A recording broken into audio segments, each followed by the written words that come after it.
Halo pemirsa Armor History, kembali lagi dengan channel Armor History.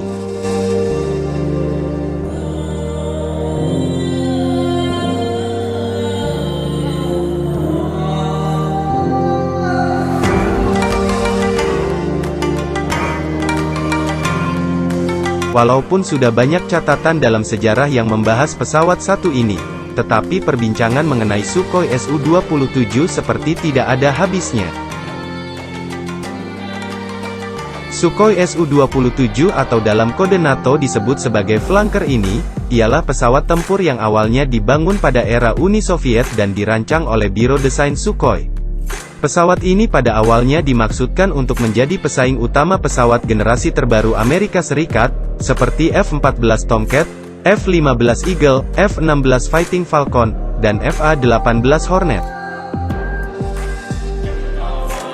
Su-27 dirancang untuk dapat menjelajah jarak yang jauh, mampu menggendong persenjataan berat, dan memiliki manuver yang lincah. Dalam inventaris pesawat Uni Soviet, Su-27 berbagi peran dengan pesawat pabrikan Mikoyan. Sukhoi mendapat tempat untuk mengisi peran sebagai pesawat kelas berat dan superioritas udara, sedangkan Mikoyan berperan untuk menjadi pesawat tempur kelas ringan jarak dekat. Dalam sejarah pembangunannya, sekitar tahun 1969, intelijen Uni Soviet mendapat informasi bahwa AS telah menentukan McDonnell Douglas untuk memproduksi rancangan pesawat tempur eksperimental generasi terbaru, yang nantinya dikenal sebagai F-15 Eagle. Untuk menghadapi ancaman ini, Soviet memulai program pengembangan pesawat tempur taktis mutakhir, yang diharapkan menghasilkan pesawat yang dapat menyaingi pesawat Amerika Serikat. Namun, spesifikasi yang diperlukan untuk memenuhi syarat program ini ke dalam satu pesawat ternyata sangat berbelit-belit dan mahal. Maka program ini dibagi menjadi dua, yaitu program pesawat tempur kelas berat dan program pesawat tempur kelas ringan, di mana nantinya menghasilkan Su-27 sebagai pesawat kelas berat, dan MiG-29 sebagai pesawat kelas ringan. Langkah ini juga mirip dengan apa yang dilakukan Amerika Serikat, yang menghasilkan F-15 dan F-16. Pengembangan Su-27 dimulai pada akhir 1969 oleh Biro Desain Sukhoi, pengembangannya di bawah pengawasan langsung oleh Samailovic. Pada tahap awal, Biro Desain Sukhoi menghasilkan konfigurasi konsep alternatif, termasuk berdasarkan solusi konsep konvensional. Fitur penting lainnya yaitu penggunaan sistem kontrol jarak jauh atau EDC. Penggunaan inovasi ini memberikan peningkatan yang signifikan pada manuver pesawat saat dogfight. Pada periode 1971 sampai 1972, desain pesawat tempur terbaru dikembangkan secara tender oleh Biro Desain Mikoyan, Sukhoi, dan Yakovlev. Kemudian Yakovlev mengajukan desain yang mirip dengan pesawat generasi ketiga, Mikoyan menggunakan desain yang sudah ada di atas pesawat ringan, dan Sukhoi muncul dengan desain yang berbeda secara radikal yakni pesawat yang besar dan berat dengan konfigurasi sayap melengkung. Desain awal Sukhoi didesain oleh Vladimir Antonov. Pada desain tahap kedua, di mana tiga perusahaan menyajikan desain terakhir, Yakovlev menyajikan desain terakhir yang disebut Yak-45, Mikoyan menyajikan desain evolusi yang disebut MiG-29, dan Sukhoi memperkenalkan Su-27 dalam desain baru dan konvensional. Di sini akhirnya pihak militer menyetujui desain MiG-29 sebagai pesawat kelas ringan masa depan, dan Su-27 sebagai pesawat tempur kelas berat. Pembangunan prototipe segera dibangun, dan proyek ini diberi kode desain T-10 untuk Su-27, karena ini merupakan proyek terbesar dalam dunia penerbangan Soviet. Beberapa biro desain dan berbagai lembaga penelitian dilibatkan dalam mega proyek ini.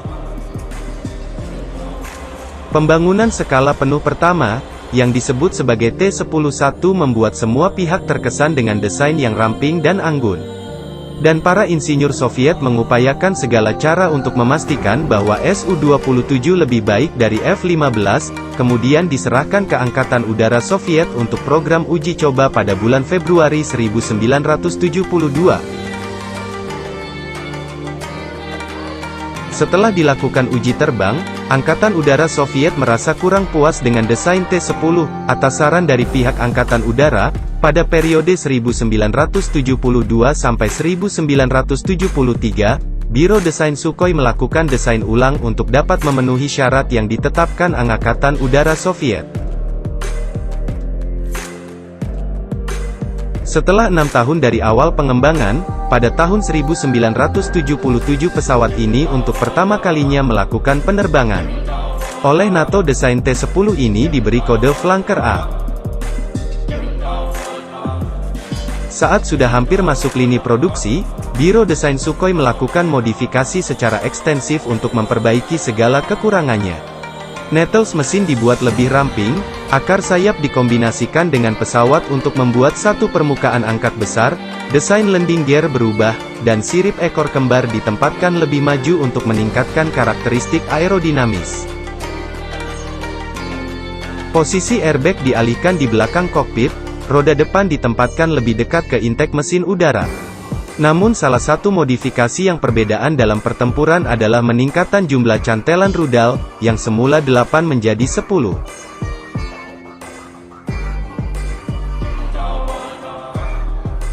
Ketika dirasa semua tampak lancar, ternyata desain ini menemui banyak kendala, salah satunya yang menyebabkan jatuhnya pesawat pada tanggal 7 Mei tahun 1978, kemudian T-10 dilakukan banyak modifikasi ulang.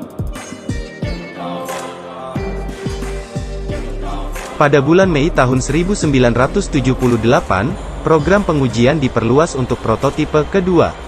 Kemudian pada kisaran 1979, prototipe ketiga dan keempat selesai diproduksi dengan dilengkapi mesin turbofan AL-31F. Mesin ini diproduksi khusus untuk T-10 oleh AM Lyulka. Mesin turbofan AL-31F sendiri dapat memberi daya angkat tambahan, sehingga mengurangi beban pada sayap pesawat.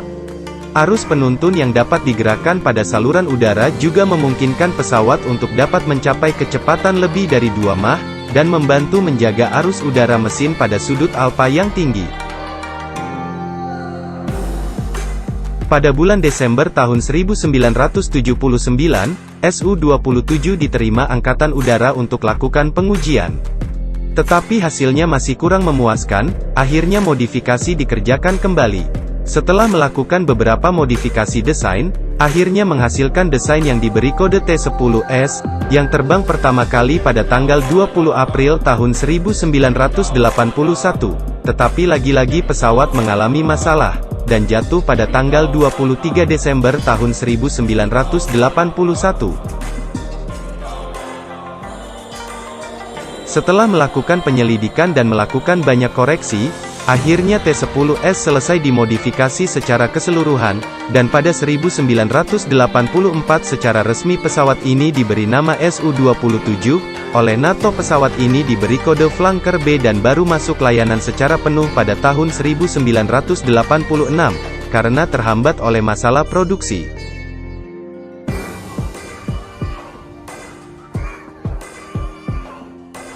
Secara menyeluruh, spesifikasi Su-27 pada varian pertama cukup membuat pihak barat merasa tidak nyaman. Dengan dua mesin turbofan AL-31F, Su-27 sanggup mencapai kecepatan lebih dari 2,5 Mach, dan sanggup menjelajah sejauh 3.530 km. Su-27 pada upgrade selanjutnya juga dilengkapi dengan 12 cantelan senjata, dan dapat menggendong beban seberat 33.000 kg. Dalam perkembangannya sampai sekarang, Su-27 berkembang menjadi berbagai varian. Antara lain yakni Su-30, Su-33 yang merupakan Su-27 versi laut, Su-34 yang dapat peran sebagai bomber ringan, dan kemudian Su-35 yang merupakan generasi flanker tercanggih saat ini. J-11 Cina juga salah satu turunan dari varian Su-27 yang mendapat lisensi produksi dari Rusia. Sejak awal produksi hingga sekarang, Su-27 telah diproduksi sebanyak 680 unit, dan telah melayani Angkatan Udara berbagai negara, dan Rusia sebagai pengguna Su-27 flanker terbesar.